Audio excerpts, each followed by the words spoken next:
प्रदेश भाजपा मुख्यालय में बैठक का दौर जारी है। प्रदेश अध्यक्ष सीपी जोशी, लोकसभा चुनाव प्रभारी विनय सहस्त्रबुद्धे, सह प्रभारी विजय राहटकर और प्रवेश वर्मा बैठक ले रहे हैं।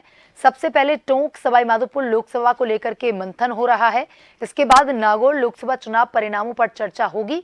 बैठक में संभाग प्रभारी, सह प्रभारी, लोकसभा के प्रभारी, सह प्रभारी सहित पदाधिकारियों से फीडबैक लिया जा रहा है।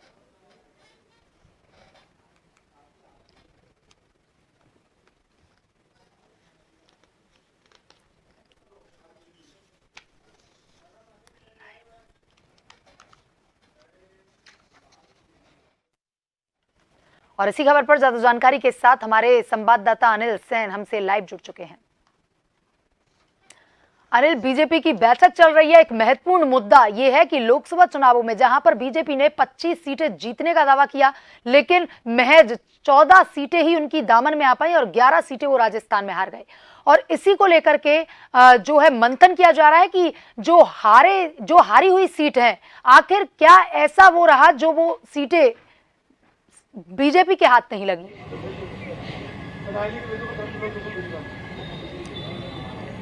देखिए, इस बात को भारतीय जनता पार्टी के प्रदेश अध्यक्ष सीपी जोशी भी मानते हैं और सीपी जोशी कल भी कह रहे थे कि समीक्षा तो जरूर करेंगे, लेकिन अधिकतर जो डिसीजन है उम्मीदों के अनुरूप नहीं होते हैं। पार्टी को लग रहा था कि राजस्थान में 25 लोकसभा जो सीटें हैं वो बीजेपी के खाते में यहाँ पर आएंगी, लेकिन भाजपा के खाते में महज 14 सीटें रह पाई, उम्मीदों से काफी ज्यादा डाउन। तो ऐसे में 11 सीटें कैसे खोई, इसके ऊपर भारतीय जनता पार्टी मुख्यालय में यहाँ पर मंथन चल रहा है। तमाम जो पदाधिकारी हैं, खासतौर से इन चुनावों को लेकर जो चुनाव प्रभारी हैं, सह प्रभारी हैं, विनय सहस्त्रबुद्धे जो प्रभारी बनाए गए थे, विजय राहटकर को सह प्रभारी और प्रवेश वर्मा को सह प्रभारी की जिम्मेदारी दी गई थी, वो तो है ही है, लेकिन उसके साथ साथ प्रदेश की जो जिम्मेदारी होती है वो प्रदेश अध्यक्ष के कंधों पर होती है। यहाँ के जो संगठन की जिम्मेदारी है वो प्रदेश अध्यक्ष के होने के नाते तमाम जो चारों दिग्गज नेता इस बैठक में यहाँ पर शामिल हो रहे हैं और एक एक लोकसभा वार टोंक सवाईमाधोपुर के अभी तक जो है वो मंथन यहाँ पर किया गया। हार के कारण क्या है, उनके प्रत्याशी जो थे हारे हुए, उनसे भी संवाद यहाँ पर किया गया। अब नागौर जो लोकसभा सीट है उसका मंथन यहाँ पर चल रहा है, लेकिन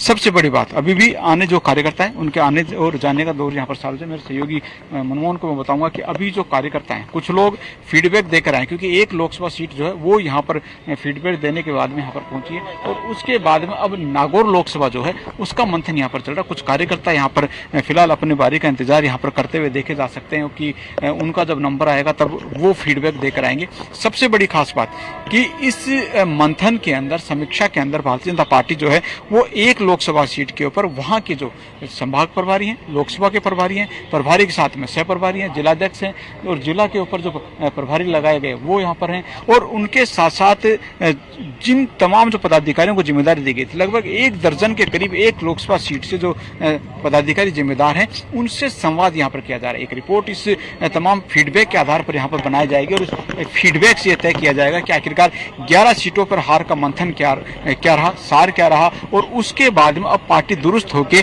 किस तरह से आगे बढ़ सकती है। क्योंकि अभी चैलेंज है पार्टी के सामने निकाय चुनाव का, पंचायत राज चुनाव का और फिर 5 जो लोकसभा की, विधानसभा की सीटें हैं जिनके ऊपर उपचुनाव होना है, उस पर भी कहना कि पार्टी का फोकस है। तो ऐसे में जो कारण लोकसभा चुनाव के इन 11 सीटों पर हार के रहे हैं वो विधानसभा के उपचुनाव और निकाय में नहीं रहे, ये कहना कि पार्टी दुरुस्त करेगी। अनिल देखिए, प्रचार प्रसार को लेकर अगर बात की जाए तो प्रचार प्रसार में बीजेपी ने इन लोकसभा चुनाव में कोई भी कोर कसर नहीं छोड़ी है। जमकर बीजेपी के द्वारा प्रचार प्रसार किया गया है, लेकिन अगर बात की जाए कुछ फैक्टरों को लेकर के जो मुद्दे उनके द्वारा उठाए गए, क्या उन मुद्दों ने जनता के ऊपर कोई असर नहीं छोड़ा?